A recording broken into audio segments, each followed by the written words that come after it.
Hey, Priscilla, I'm so glad to see you. How you doing? I'm doing. I'm happy to be here and grateful. And as always, a pleasure for me to see you Oh, and thanks, be honey. part of this space. When when um when I hear someone is doing, I think, oh my God, you must be under a lot of pressure. I project all these things like, oh my God, okay, Priscilla is busy, busy, busy. And that's probably true.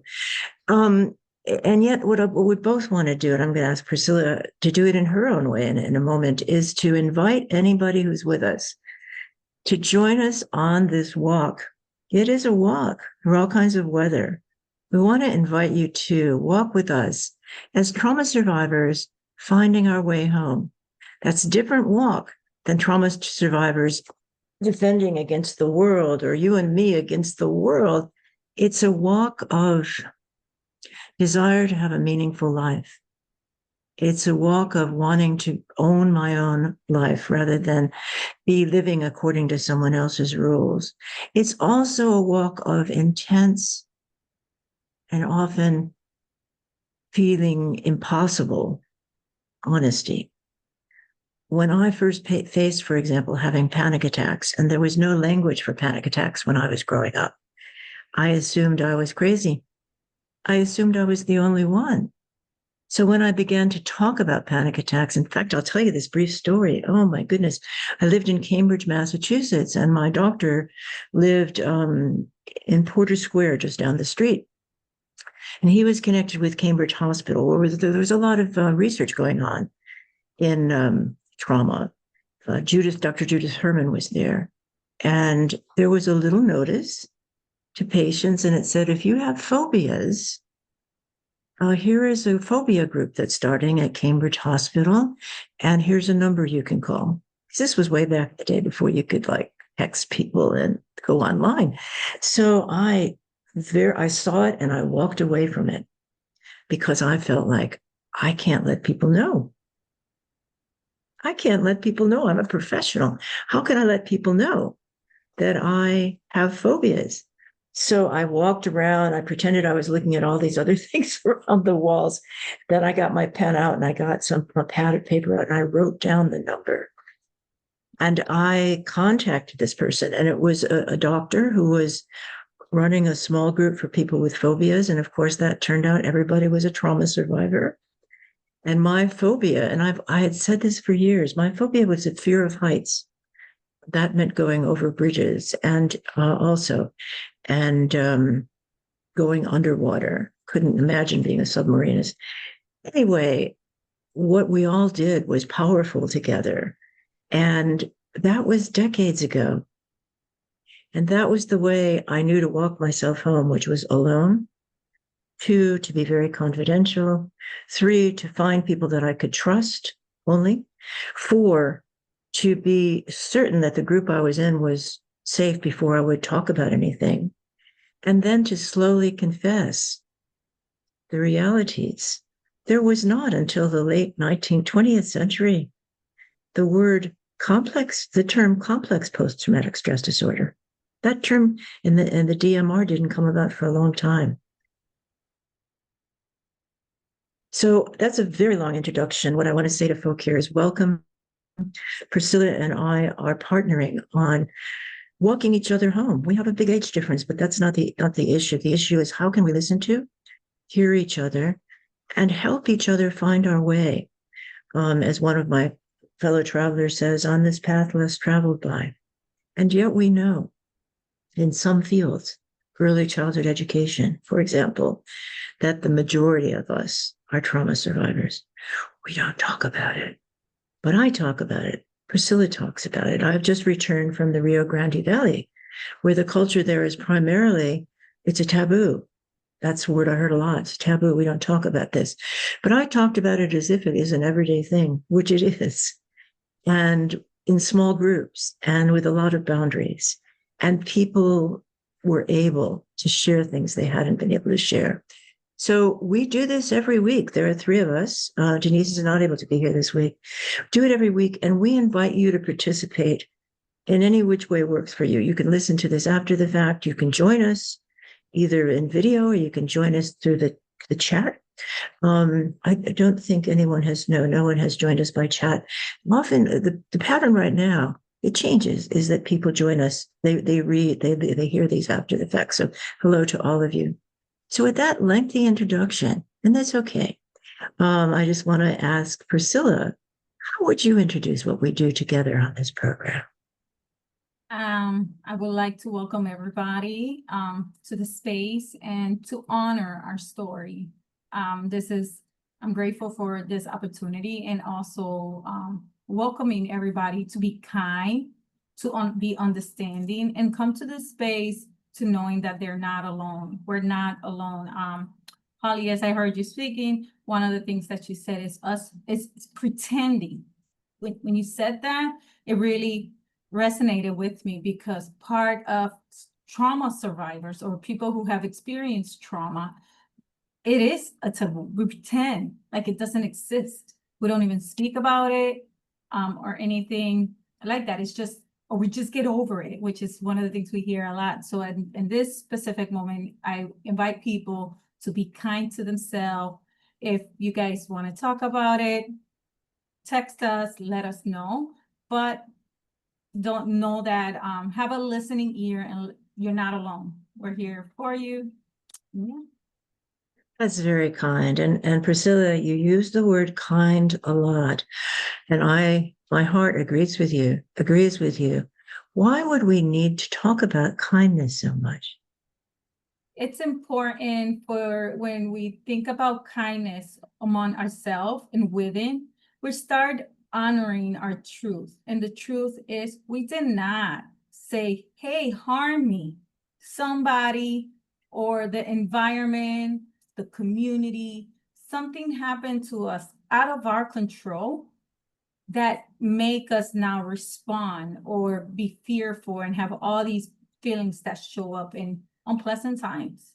So So when you're talking about, I'm sorry, sweetie, go ahead. So when we're thinking about being kind, it's being able to tell ourselves, like, it's gonna be okay. We're working through this. And now, thank you for that. And now here's another question on kindness. We talk about being kind to ourselves, because do you think we need to hear that? Because do we learn kindness to ourselves? Why would we need to say something that might be obvious to some people? Absolutely. I think the world or the family, like our culture, has put us in a space where we need to get over and just flip the page. And it's just hard, because when we don't flip, even after we flip the page, we find ourselves struggling.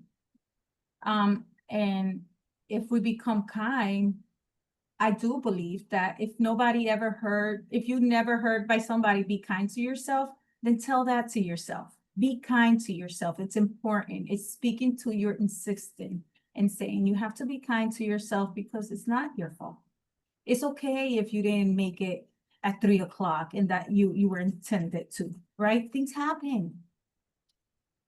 And yeah. What Priscilla is saying here is the truth. I just got back from the Rio Grande Valley. I was one of the few, no, it's okay. I was one of the few people speaking English, and I was so grateful that people knew English, whereas oh, God bless me, I need to learn Spanish, but at age 79, it's not as easy as it was when I was a kid.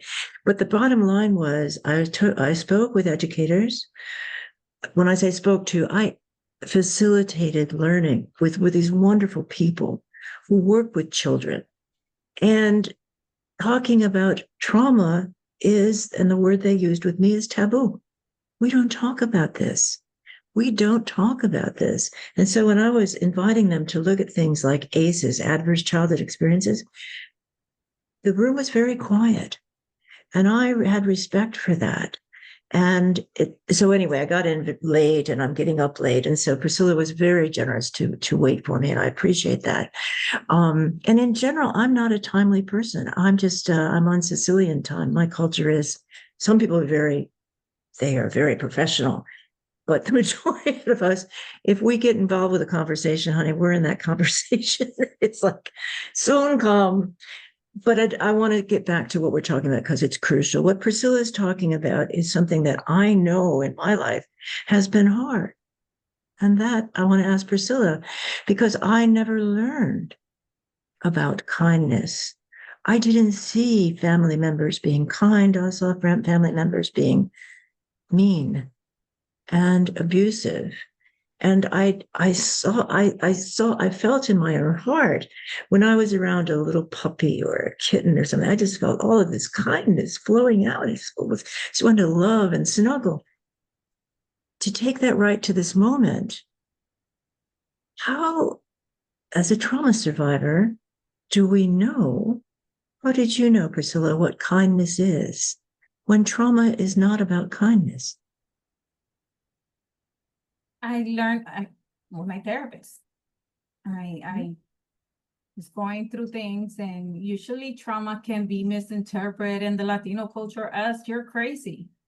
And it's my behaviors. I was screaming for help, and people saw it as rebellious.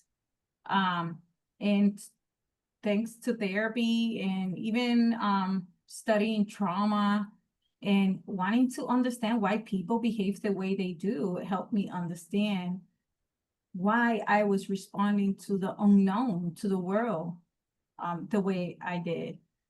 And the way for me to it was to be able to be mindful. You know, you said trauma survivors is a taboo, and like that's exactly what it is a taboo. So we forget to be kind because we get in survival mode.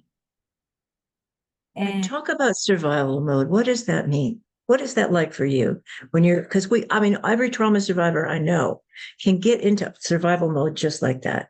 One threat, one look, one mention of something that's condescending, and I'm there immediately.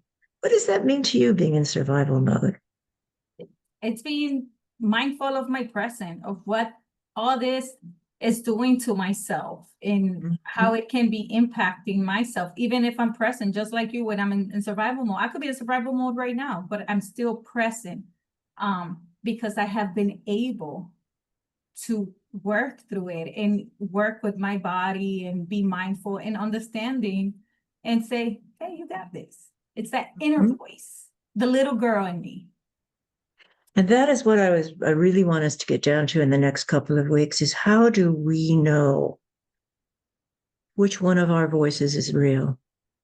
How do we know which one of our voices is how do I know what's from coming from my soul, what's coming from my heart? When had such a critical parent voice speaking all the time, you're bad, you're all these things I wasn't. How do I know when I'm speaking my true voice? And because as a healing person, when I am aligned with my true self and my true voice, that's when I start to heal. And listening to Priscilla, she said, you said you could be in your survival self right now. What I do is a little different, and it's all okay because, guys, whatever you do is yours, and that's what we want to honor, listen to, and see what we can learn from each other. What I notice is when I'm in survival mode, I feel what's going on in my body. And I know that I can't be present as my true self. When I'm a survivor, what I'm doing is feeling under threat. Things are not safe. I cannot be my true self. So I have all kinds of, Denise calls it masks. I have all kinds of ways of pretending, which Priscilla said, I have all kinds of ways of acting as if I'm invulnerable. You can't hurt me. But I will be as true to myself as I can in this moment. I'm not going to sell myself out and people please. When I know it's not safe, that's when I go into survival mode. And that means I'm watching, I'm hyper vigilant. I'm not going to say things that'll put me in danger. And I'm not going to trust. That's a sad thing. You know, the 3 rules that Dr. Claudia Black articulated for us are still true for me. If I'm in survival mode, I can't trust anyone except the family. And of course, they are the ones that did the harm. I can't talk with anyone except the family and they're not going to listen. And thirdly, I can't feel anything. And what I'll say about that last piece is that in survival mode, I must defend myself, because if I show myself as vulnerable, then I am in grave danger. It was no accident that I chose, instead of going on for the PhD I was starting to do, it's no accident I chose to go to law school. Why? Because it was the language of power and the language of control and the language of safety. So we have different ways of looking. Priscilla and I have different ways of looking at what's survival mode. And to me, it's when I'm actually surviving. I can do it consciously now. But as a child, I didn't know I was being conscious. I wasn't conscious that I was having a panic attack, or I wasn't conscious that I was hiding out. I wasn't conscious what was going on with my brain. Today, I know what goes on in my brain. And that heals me a lot. So, Priscilla, how does this all relate as we're talking about being survivors, not learning kindness? And in your book, you write a lot of helpful pointers about what there's just one step that a person unfamiliar with kindness can do to find out how to be kind to himself. What's one thing you would tell us? It's a very practical tip. I would tell them to think about what was out of their control and if they will blame. I like to use, I remember somebody told me not to use it for many reasons, but I'll be with mindfulness. I look in the mirror, right? Do we choose who we are and what we look like? We can't choose who we are, what we look like, but we could choose the way we look at ourselves. We could choose to be nice. We can choose to look at our birthmark and appreciate that, our skin tone. And thinking of gratitude. When we think of gratitude, it also makes us think more positive about things. Can you give us an example, sweetie, of when you looked in the mirror and your first response was, oh, Lord, or whatever it was. And then your next response was, well, wait a minute, I'm a survivor and I'm going to be kind to myself. Can you give us a concrete example so people that are listening that might not be familiar would say, oh, thank you, Priscilla. Now I see what you're talking about. Yeah. You wake up with a headache, your face is probably swollen from crying so much the day before. And you're like, oh my God, but then again, you still have your eyes to look at. You still have another day to make it another, the sun came out with another opportunity. And you have an opportunity to put that situation in a parking lot when we're thinking about survival mode, one of the things I think in a space of flight or fight, I put it in the parking lot because I have no control. And then thinking of it from that perspective, Priscilla, you still have your eyes. Yeah, they swollen. You cried a lot. It's not your fault. And thinking about what's next and who I am and why moving forward is so important. As a single mother, I had to face that a lot, especially because I have multiple children. A lot of not so nice thoughts came through my head because people are mean, and my kid's father will say, nobody's going to love you with kids. And that self-reflective of, yep, I'm young, I have no school, nobody's gonna love me. But it wasn't, I learned how to love myself just from. And that's the journey. That is the journey of each one of us as a trauma survivor. When we were taught to believe, I'll just say these things and not feel them. I am unworthy. I am worth nothing. I'm useless. I'm dumb. And I don't want to say them because I don't even like to say them out loud anymore. But those are the things. I mean, there's a saying, I don't know if you heard this, but I have a trauma surviving friend who's very ill. His trauma went straight into his body, and he's got all kinds of illnesses. And he has a little sort of print on it's a very pretty one from the 1930s. It was very sad. It's a little boy saying, nobody loves me. Everybody hates me. I'm going to go out and eat worms.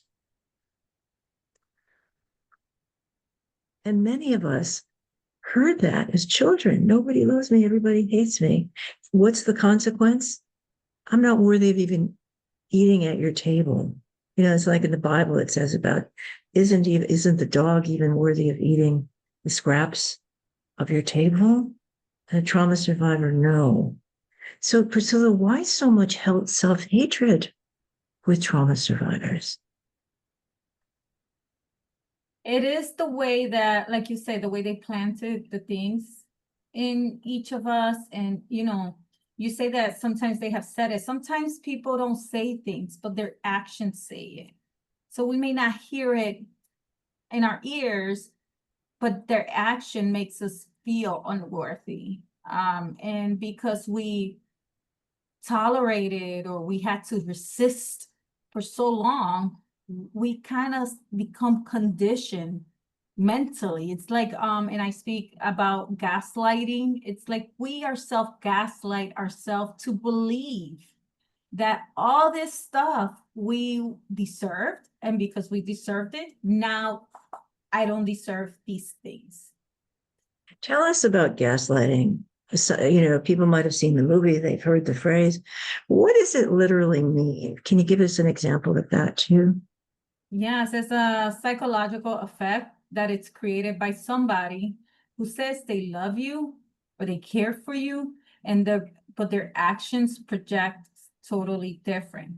And we see gaslighting a lot in parenting. We see gaslighting in relationships. So examples of gaslighting can be, you didn't eat today because yesterday I cooked and you didn't eat your food. So I assume you didn't want to eat today. So now we're blaming them why we didn't cook for our children. Or a man who says, you're not allowed to go to work because I bring all the money in the house and you don't need to work. Taking that independence, or I don't need to help out in the house. Or another thing is, you look beautiful, but at the same time, he's cheating and he's saying, you look beautiful. I remember somebody told me, I put makeup on and he says, I look like a clown. Oh my But you look God. beautiful, right? So that's gaslighting. It's a negative respond to something that's supposed to be good, but then they blame you. It's like reverse psychology in the brain.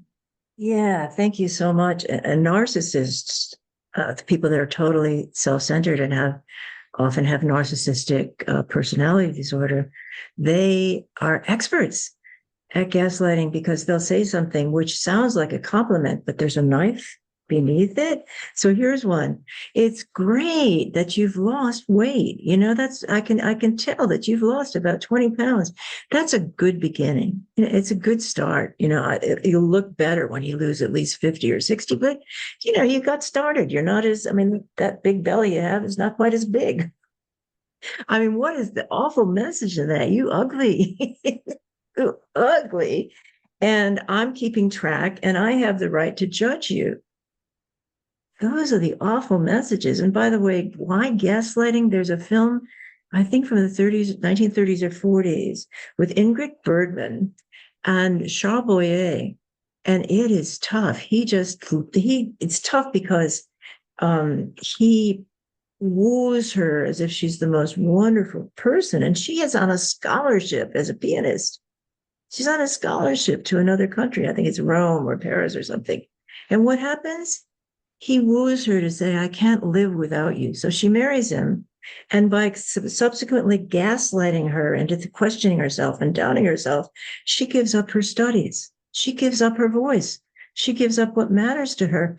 And it's called gaslight because it was during the era when there were lights, the street lights were gaslit, and the lights went on and off. And that was a symbol in the movie that there was a lie taking place, that there was something evil going on beneath the surface that was taking the gas out of the system.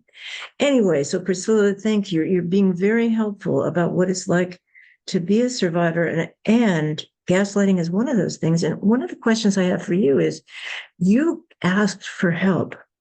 Now, in my culture, both of my cultures, because my mother was from a different culture than my father, asking for help meant telling somebody that something was wrong. That was totally taboo. we were supposed to be the perfect family, keep the secrets. I love the saying, I don't love it, but I feel that it's very valid. We're only as sick as our secrets. How on earth did you give yourself permission, or were you told it's okay? Go see a therapist. So you said you also say something about that in the moment of in survival mode, people, you become confidential, you feel alone, and then you start learning who to trust. And you also say face reality. When you say face reality, something in me say awareness, acceptance, right? I remember when I was working as a nurse, my head nurse told me, now is the time for you to sacrifice, Priscilla, to continue your education if you want to. And and you're great. And she would talk to me about mental health, or like I remember I used to work with the elders, and they'll say things like, you have your whole life ahead of you. But I really didn't understand that. And coming in here to Massachusetts and looking for help with my children's, I learned about mental health. I didn't know what was that. And I tried. And as I was trying, I tried different therapy, and it was not working. At one point I said, I don't need no therapy. My kids, I guess they're fine. I will have people come but then one day I remember going to a psychiatrist, and he's like, you don't need this. They're giving you a cocktail to numb your feelings, and I need you to face your feelings. And I say, what? And he's like, yes. And he explained to me what each medication was doing to me. And he said, I'm going to need you to see a therapist, and you guys going to work on this. And gratefully, the therapist that I was seeing was in her residential, she was getting her doctorate. And we practiced evidence-based. And practicing evidence-based with her allowed me to see that therapy does work.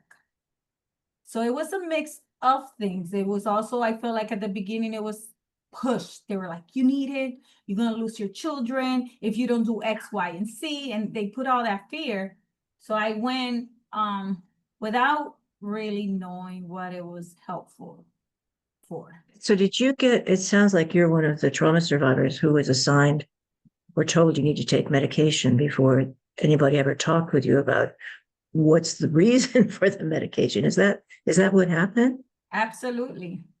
Oh my God. So I'm sorry. Interesting. I was functional under high, what is it? Substance control medication. And I was functional because Yes. I was high, I was happy, my kids were happy, I was doing my job.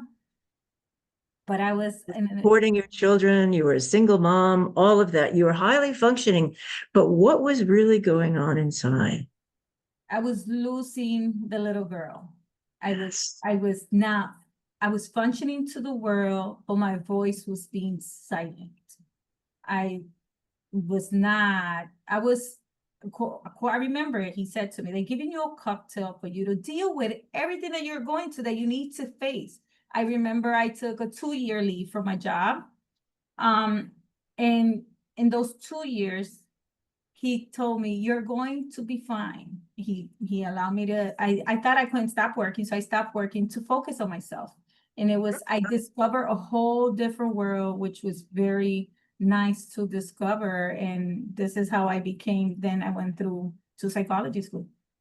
So it was brave of you. Yeah. It was very courageous. To be a trauma survivor, I believe, requires courage. What do you feel about that? I believe so too, because you either stay stuck and allow the world to tell you how they want you to live, or you choose to say, no, I know what's happened to me, and I'm going to break this chain, and I'm going to make it different for my generation. I agree, Priscilla. And for me, courage was required because I knew two very, very scary things were going to happen. One, I would be disowned by my family. I knew if I was became different than the good girl I was supposed to be, good wife, good mother, that I would not be acceptable. And I had seen other people who were different disowned. in my Sicilian heritage, when you're disowned, you don't exist.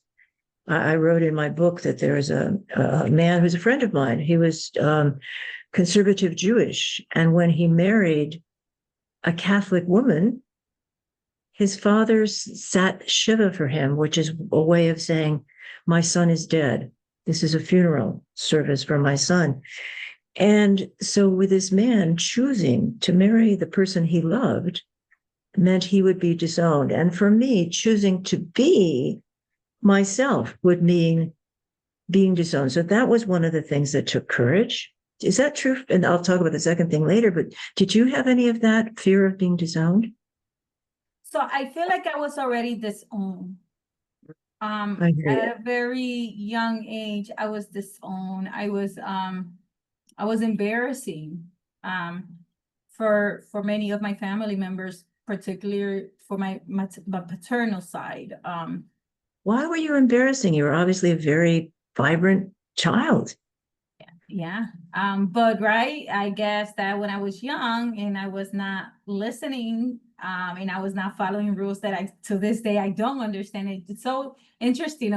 When I said I was not disrespectful, I was speaking up to a world that I don't yet understand, and I understand now, right?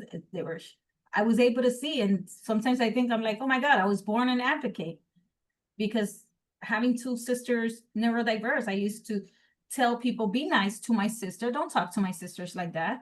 And here I am with my father telling me, you need to talk to your mom like this, if not this and that, or you dye your hair blonde. So this goes against our religion. So I feel like I was disowned. I did it mostly because of my children. I knew that being brought up in a dysfunctional home, I had children looking for love in the wrong places with the wrong partners. So I was a single mom. And I needed to give my kids hope. And the only way I was able to give them hope, it's by modeling what's resistant and being resilient meant.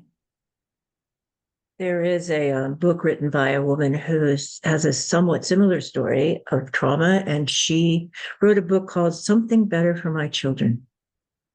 She came up through Head Start. She volunteered as a mom, single mom, and then she was so good with the kids that she got invited in to be a teacher's aide, and then she started taking courses, and her whole life changed. She was in Compton, California, and she went all the way, like you, through to her master's degree, because her primary motivation was, I do not want my children to experience what I experienced.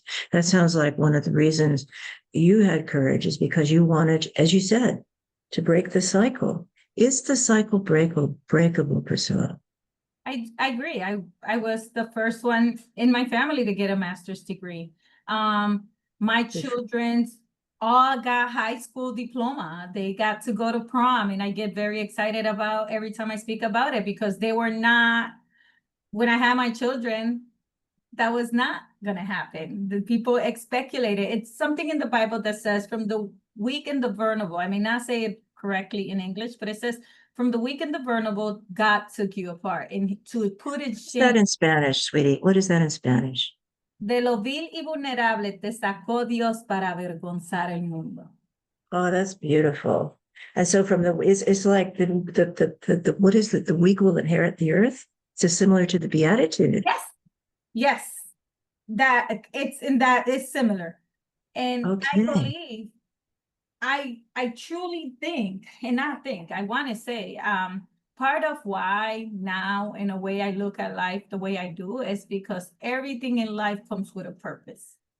And we may not know the purpose, but your story today is going to be inspiring for somebody tomorrow. And in life, we don't have control of what happens to us, but we do have control what we're going to do with it. I was not meant to graduate. I was not meant to go to college. I was not meant to have a home and have the family that I do, thankfully, but I did it.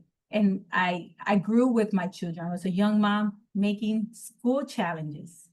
And now they see, there was times they're like, oh my God, mommy, you go to school so much. And we're now seeing the fruits of the work. So I do believe, and now we're able to say, I remember my daughters one day went to spend time with their paternal family. And I said, I don't allow my daughters to wear this clothes or dance this type or listen to this type of music. And when I heard them, I immediately went and picked them up. Today, they say, thank you, mommy, because now I know. Wow. It's so powerful because another thing you're revealing is trauma survivors learn every minute, learn as we're going along. With my son used to say to me, Mom, can't you just be with me? Why do you have to work? And when I would explain, because as a single mom, I'm the only one that's providing food on the table. I didn't want to put it that way. I didn't want to do anything that would sound to him like he was doing anything wrong. So I would just say, you know what, Cole, and I don't think I handled it well, but now I might say to him, Cole, you know, at my age, I've learned to do things in life that I really feel are helpful and useful. And I get paid for doing those. And as a result of getting paid for doing that, we get to have this place to live. We get to have food. We get to have Friday nights when we go out for pizza. We get to have these things. And I said, you know, I hear you. Maybe people shouldn't have to work. Maybe moms just should be able to be with their children, or maybe dads just should be able to be with their children all the time. But that's the way things are set up. And so, you know, but I'm not sure that my son also is neurodiverse. And what he was feeling was, I need my mom with me all the time. He was abandoned at the doorstep of an orphanage in Korea. He never knew who his parents were. And when we talk about it, he doesn't want to know who they were. He says they threw him in a garbage can, you know, and that's what it feels like, because trauma surviving children, as you know, because of your professional work, have two essential feelings. One is grave loss, because they lose their childhood. They lose the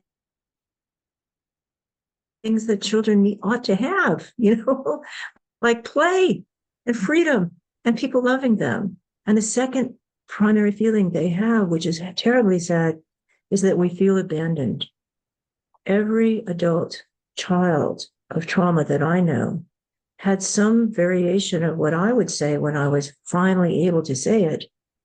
Nobody cared. Nobody cared whether I lived or died. What they cared about was whether I brought honor to the family. And that was and I think this is where you and I are aligned, because in Sicilian culture, a daughter had a very narrow scope of what she could do. She had to be perfect at being a wife and mother, and she couldn't be anything like a slut, so she couldn't be too attractive. But she had to be just attractive enough. She had to be subservient. She had to be obedient. Mm-hmm. And that's not my nature. Your nature was never to be obedient. My nature was always to say, what's it all about? I needed to understand. Questioning was not permitted in dysfunctional families because everybody was keeping the secret. If you're willing to, what was one of the secrets that your family commanded that you keep?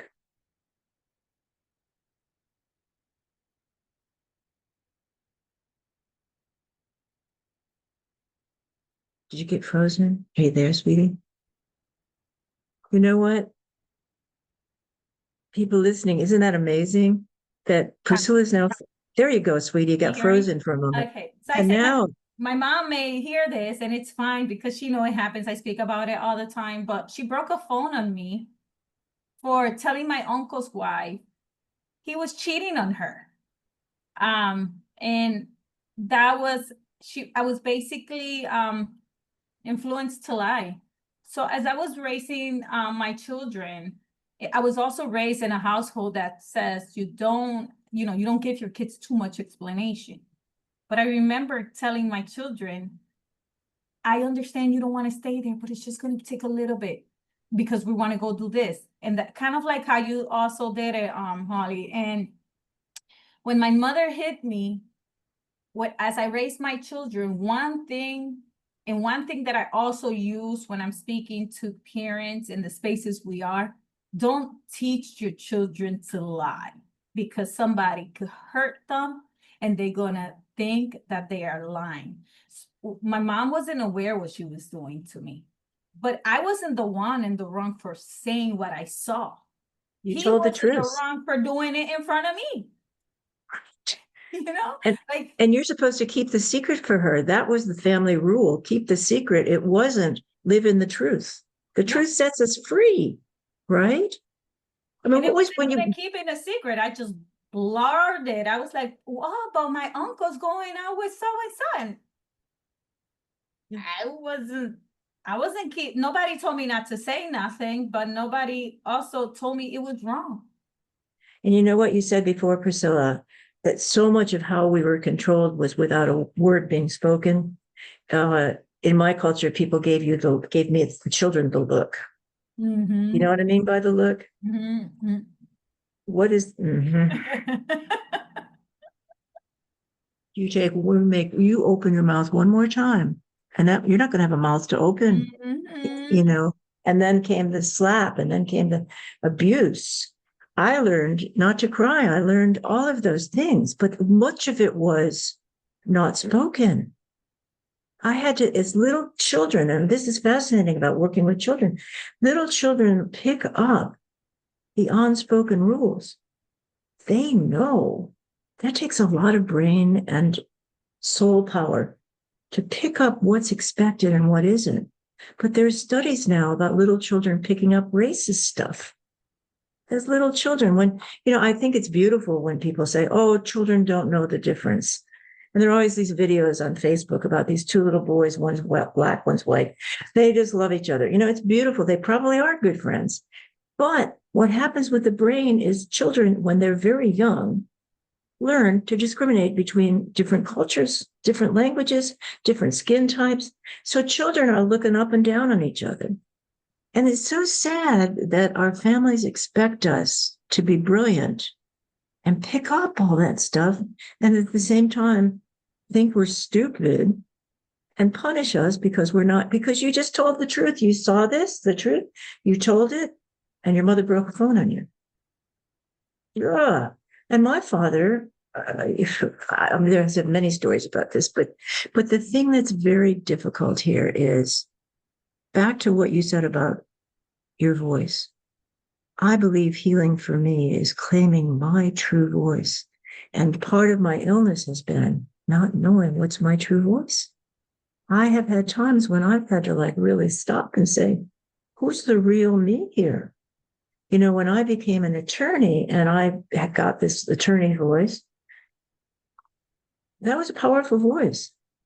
Why wasn't that my voice? Well, it was knowledge, but it wasn't my voice. My voice was when I felt angry inside of me because one of my clients was being discriminated against because he didn't have an education. He deserved things that he wasn't getting. My voice was when the anger inside of me and the sadness inside of me informed my heart. Holly Elissa, you be the most zealous advocate for this client you possibly can. And when clients would win, oh, it was the underdog winning. Why do we have such a relationship, Priscilla, with the underdog? Why are trauma survivors so in favor of let's help that underdog? Do you know? Absolutely, because we've been there. We've been there. We know what it is. And I think that our voice is constantly trying to be taken away. Um, I Yes.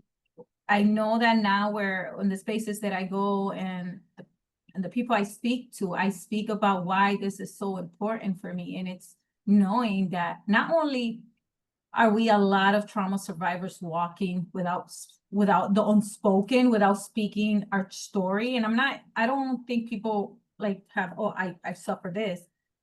But I'm a Latina. We go through a lot. We're 1% in different areas, and we have so much potential. And people continue, not only in our family, not only in also systems, and it's there, and we need to speak about it. If it wasn't like that, and I agree with you, I had to become myself. I was already rebellious. So why then not continue being rebellious? But I did it a different way. And I remember going to church and the pastor speaking about how social workers try to distract people from becoming who they should be and holy into the Lord. And I would feel as I'm sitting down, like he's speaking about me.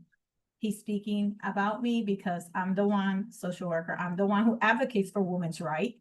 I'm the one who don't think this is okay. So here we are in authority position speaking about this. And at one moment I was like, is this not true? Am I not meant for this career? But then I learned that when something is meant to be, your passion is going to keep, things are going to continue to happen when you're going to find yourself doing that. And Sweetie, I am sorry that that happened, that he did that. And I'm also angry because Mhm. what you experienced is what many trauma survivors and women who often trauma survivors experience at the same time, which is that people in authority, whether it's the church, the school, the medical field, the family, use their authority to tell us we're wrong. You're wrong. And in my family, the thing they also said was, which works, is very effective with women. They said, you're crazy. Mhm.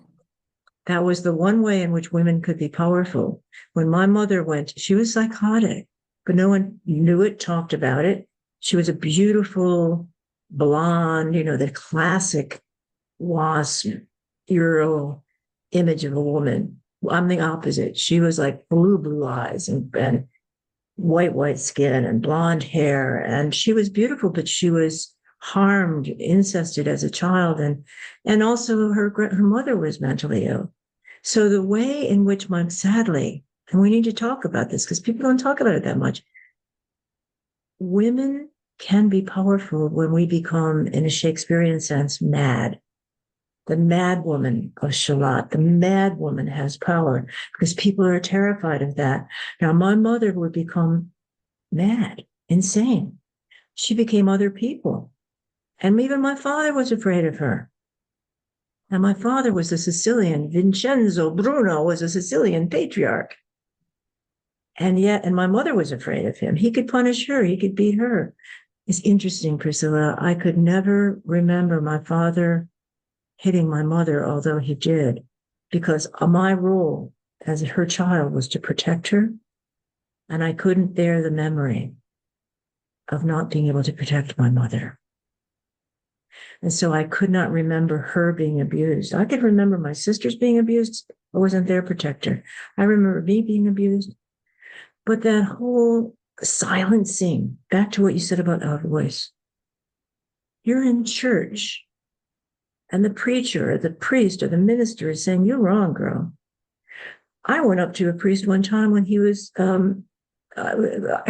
he said he was against homosexuality.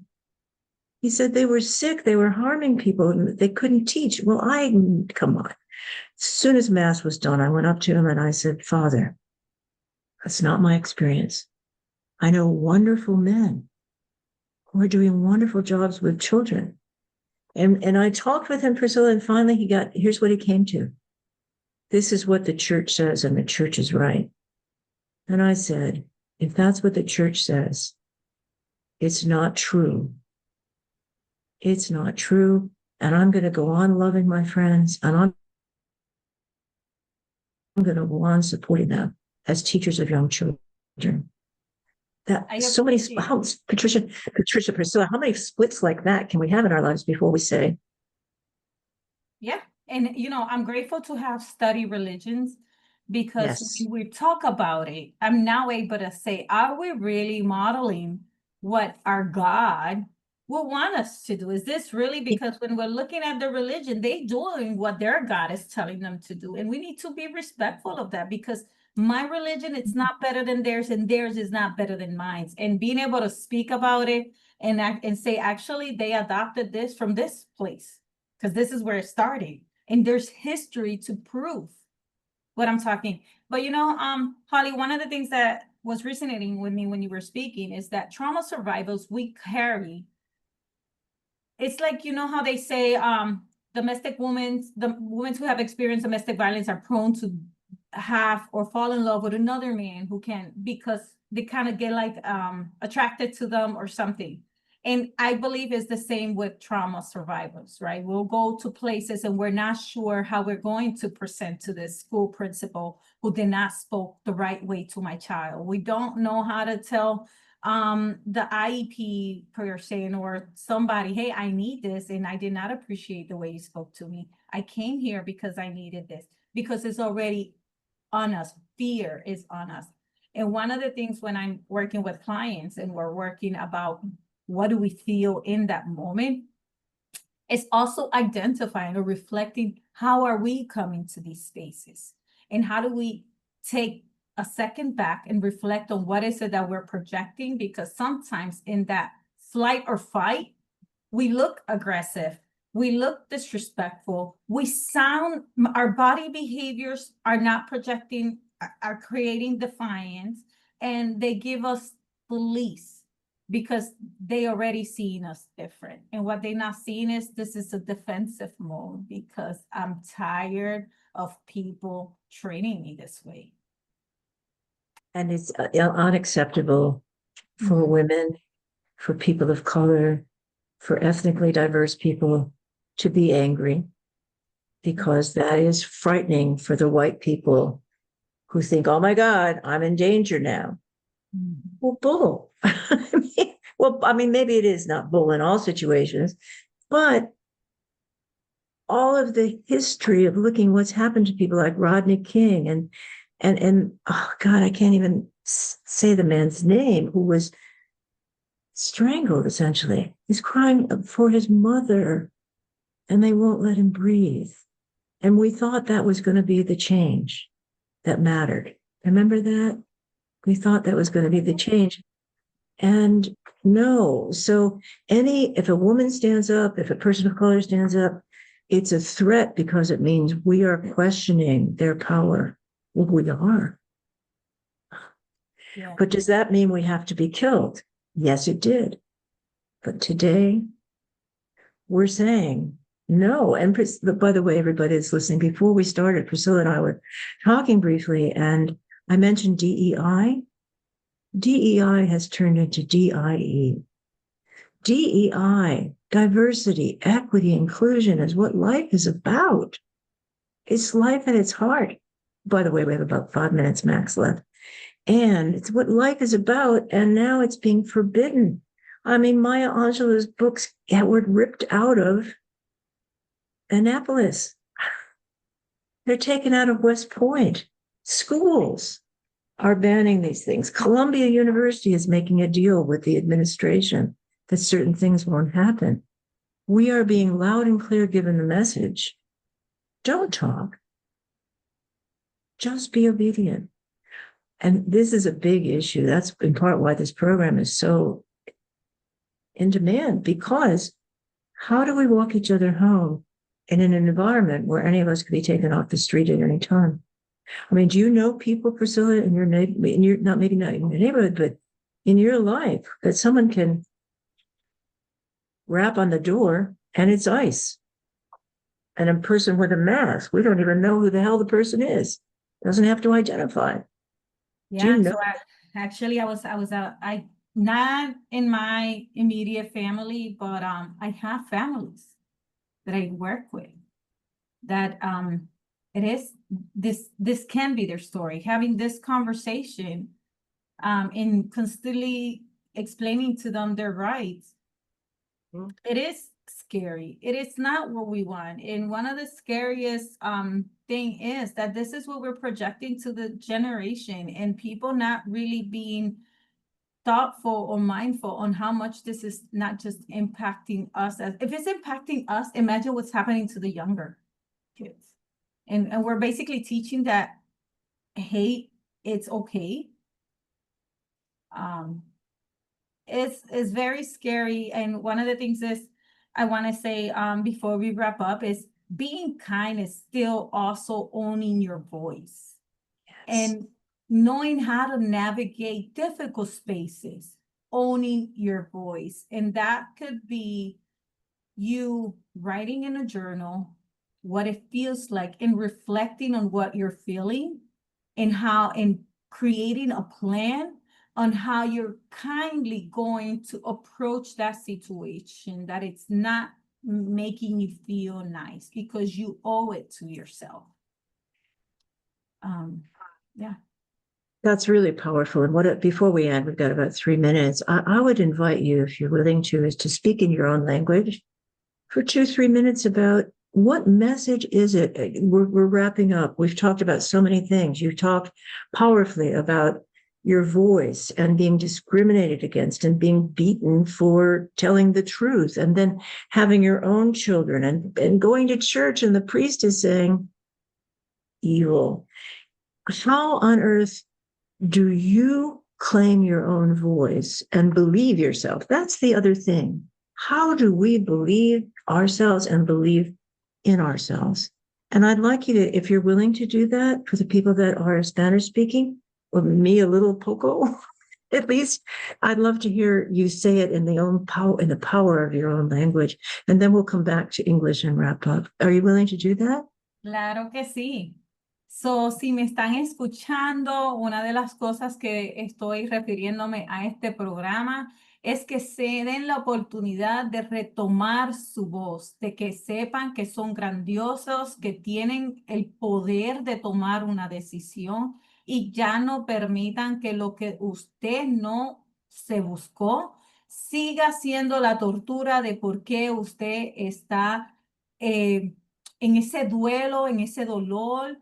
Date la oportunidad de crecer, de buscar ayuda, de hablar con una persona que te pueda decir a ti. Es más, les puedo decir, mírense en el espejo y díganle a esa persona que ustedes ven en el espejo lo grandiosa que es, lo bella que es. Miren sus potenciales. Si están vivos es por algo y queremos escuchar su historia. Queremos caminar con ustedes. Ya. Gracias por escucharme. Oh, gracias. The Esperanza, here's what I will end with. We come to the earth with our voice, our true voice, and we leave the earth with our voice. If it's taken away from us between birth and death, the thing that's going to matter at death is, do I have my voice to say goodbye and hopefully hello? Anyone that takes Priscilla's voice away is harming the world. Anyone that dares to take your voice away is taking the Esperanza away from all of us. Life is about being able to have our voice and use it for the greater good. Why are people telling us, shut up? Come to this program any Monday. Join us, because we will honor your voice. Priscilla, do you want to say goodbye to folk in your own way? Claro que sí, todos los lunes a las 3 de la tarde. Y si no entiendes mucho inglés, si quieres conectarte, te hablamos en español igual. Estamos aquí para ustedes. Lindo día. Gracias. Gracias. Do more of this program in Spanish. I think that's great. How do you feel about that? Is that okay? I'm on for it. All right, honey. Well, they asked me to do my stuff in bilingual, and now it is a thing. Yeah, honey. No, it needs to be. We respect DEI. It is not going to DIE here. Right, yes. Oh, my God, help us. Okay. God help us. That's what we ask for. Mm-hmm. And the holy that's within you and within me. Absolutely. May we honor that. May we honor that. I will see you next week, Priscilla, and everybody else. Tell other people about us. Priscilla and I'm going to put this out all over the place. Tell those people, you know what? It's worth it. Yeah. Adiós.